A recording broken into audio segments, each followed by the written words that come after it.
প্রায় 34 বছর ধরে ব্যবসা করে আজকে আমি এই জায়গায় এসেছি। আমি যখন জীবনের প্রথম গাড়ি বিক্রি করি, সেটা আমার নিজে 85 টাকা গাড়ি কিনেছিলাম, পুরাতন গাড়ি, এবং ওটাকে মডিফিকেশন করেছিলাম, বড় সাবওয়ুফার লাগিয়েছিলাম, বড় অ্যালয় রিং সহ খুব সুন্দর ডেকোরেশন করে প্রায় 8-9 মাস চালানোর পরে হঠাৎ করে আমার এক ফ্রেন্ড, আমি কিনেছিলাম 85,000 টাকায় একটা ডাটসান কুপে স্পোর্টস মডেলের গাড়ি। 8-9 মাস চালানোর পরে আমার এক ফ্রেন্ড আমাকে প্রস্তাব দেয়, বন্ধু তুমি গাড়িটা বিক্রি করবে? আমি গাড়িটা চালাচ্ছি, বলছিলাম তুমি বিক্রি করে ফেলবে। আমি না বিক্রি করার জন্য একটা দাম চেয়েছিলাম, বলছে 1.5 লাখ টাকা দিস। 85,000 টাকা গাড়ি কিনেছিলাম, আরো 15-20 হাজার খরচ করেছিলাম ডেকোরেশন। পরে গাড়ির দাম সাব্যস্ত হয়েছে 1,40,000 টাকা। প্রথম নিজে চালানো পুরাতন গাড়ি বিক্রি করে তখনকার আমলে 85 সালের শেষের দিকে, 85 এর শেষে প্রায় 40,000 টাকা ইনকাম করেছিল।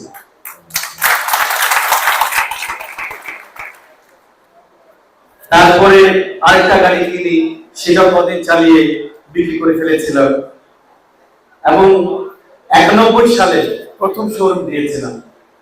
আমি মনে করি সেই যাত্রা পুরাতন গাড়ি দিয়ে যাত্রা।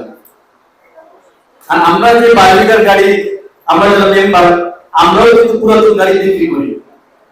একটা জাপানের পুরাতন গাড়ি আর একটা লোকালি পুরাতন গাড়ি।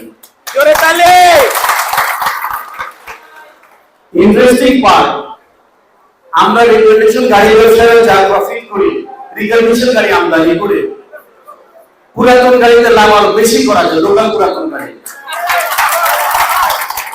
It's a big promote. তার কারণ হলো রিকন্ডিশন গাড়ি ইম্পোর্ট, সবাই জানে ইম্পোর্ট কত, ডিউটি কত, মার্জিন ভেরি কম্পিটিশন, মুখে মুখে ইম্পোর্টের দামও জানি, ইম্পোর্ট কত টাকা দিয়ে আমরা করছি, ডিউটিও কত আমরা জানি।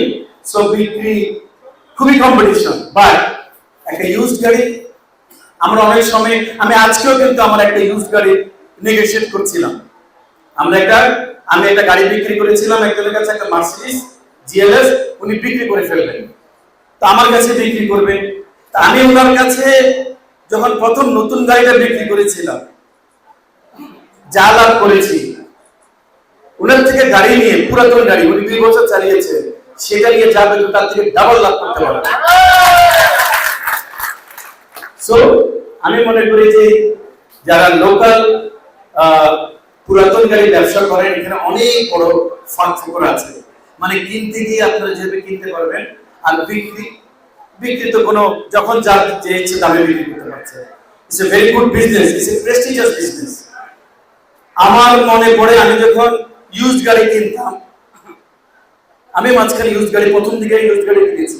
অনেকে তোতা, ওই যে একটু সামনে আছে হাতি, অনেকে কিন্তু আমি গাড়ি কিনে দিত। অনেকে, হয়তো 2-1 মারাও গেছেন মনে হয়, এখন আবুল ভাই মারা গেছেন মনে হয়। তো আমাদের অনেকেই, আমি মনে করি আমি সামনে দাঁড়িয়ে আছি, আমি এসে মডেল আপনাদের জন্য, যে আমি ইউজ গাড়ি থেকে শুরু করে আপনাদের দয়া, আল্লাহ পাকের ইচ্ছায় আলহামদুলিল্লাহ একটা গাড়ি এখন 12 কোটি টাকার গাড়ি বিক্রি করতে পারছি। 12 কোটি, এবং ওয়ার্ল্ডের 1 নম্বর গাড়ি, যেটা বলে রোলস রয়েস। তো আল্লাহর কাছে শুকরিয়া।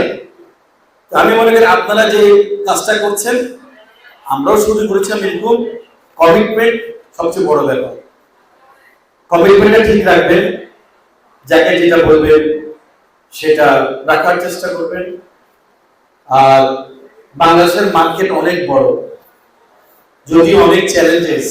আপনাদের যে সমবায়ের মাধ্যমে আপনারা এখানে আছেন, আপনারা তো এফবিসিসিআই যতক্ষণ পর্যন্ত আপনাদের ইউএসএস না পাবেন, ততক্ষণ পর্যন্ত কিন্তু এফবিসিসিআই মেম্বার হতে পারবেন না। সংগঠন খুব দরকার।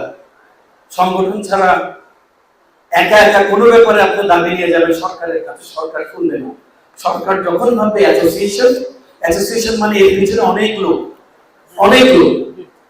ছোট্ট একটা এক্সাম্পল দিই, যারা চাঁদা চাইতে যায়, তাও কিছু দেখবেন, একা গেলে কিন্তু কেউ পাত্তা দেয় না, যখন 8-10 জন আসে আচ্ছা ঠিক আছে ভাই দিয়ে দিচ্ছি, তালি হয়ে যাক।